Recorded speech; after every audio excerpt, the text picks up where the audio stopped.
जामुन के विकास के उद्गम स्थल के रूप में भारत उभर रहा है। भारत को जामुन सिजिजियम का मूल स्थान और शुरुआती विविधता केंद्र माना गया है, जिसे आमतौर पर फल देने वाली प्रजाति के रूप में जाना जाता है। हाल ही में जारी एक अध्ययन के अनुसार इस पौधे का वंश लगभग 80 मिलियन वर्ष पुराना है और उसने उन पुरानी मान्यताओं को चुनौती दी है जो इसके मूल को ऑस्ट्रेलिया या दक्षिण पूर्व एशिया में मानती थी।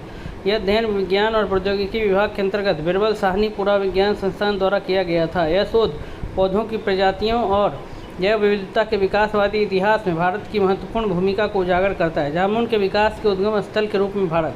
अध्ययन से पता चलता है कि सिजिजियम वंश, जिसे आमतौर पर जामुन के नाम से जाना जाता है, की उत्पत्ति पूर्वी गोंडवाना क्षेत्र में हुई थी, जिसमें भारत इसके शुरुआती विस्तार का एक प्रमुख केंद्र रहा। पहले के सिद्धांतों में सुझाव दिया गया था कि सिजिजियम का विकास लगभग 51 मिलियन वर्ष पहले ऑस्ट्रेलिया या दक्षिण पूर्व एशिया जैसे क्षेत्रों में हुआ था।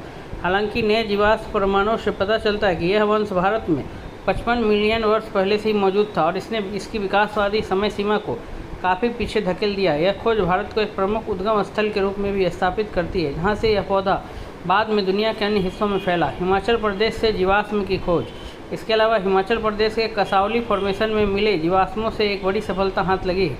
यहाँ शोधकर्ताओं ने एक अच्छी तरह से संरक्षित पौधा और उसके अवशेष खोजे हैं जो अर्ली मायोसीन काल के हैं, यानी लगभग 20 मिलियन वर्ष पुराने। इस अध्ययन में सिजिजियम की 11 जीवाश्म पत्तियों की पहचान की गई, जिन्हें वैज्ञानिक रूप से सिजिजियम पैलियोसैलिसिफोलियम नाम दिया गया और इसके लिए माइक्रोस्कोपी, रूपात्मक विश्लेषण, मॉर्फोलॉजिकल एनालिसिस तथा सांख्यिकीय सत्यापन स्टैटिस्टिकल वैलिडेशन जैसी उन्नत तकनीकों का उपयोग किया गया। इन जीवाश्मों ने भारत में इस वंश के निरंतर विकासवादी इतिहास को पुनर्निर्मित करने के लिए महत्वपूर्ण साक्ष्य प्रदान किए हैं। खोज के पीछे की वैज्ञानिक विधियाँ।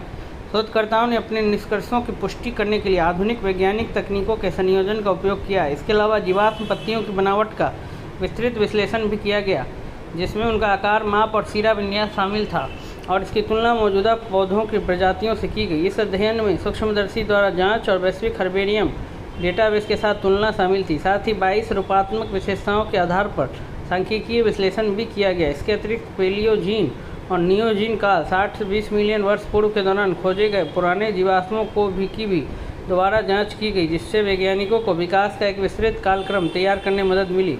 वैश्विक पादप विकास को फिर से लिखना। इन निष्कर्षों ने पादप विकास और प्रवासन के बारे में लंबे समय से चली आ रही मान्यताओं को भी चुनौती दी है। इस अध्ययन से पता चलता है कि सिजिजियम की उत्पत्ति भारत में हुई थी और बाद में यह दक्षिण पूर्व एशिया और ऑस्ट्रेलिया तक फैला, न कि इसका क्रम इसके विपरीत था। यह उन चीज़ों की समझ को नया रूप देता है। पौधों के विकास के पैटर्न, महाद्वीपीय विस्थापन सिद्धांत और प्रजातियों का प्रवासन, साथ ही ऐतिहासिक जैव विविधता का वितरण।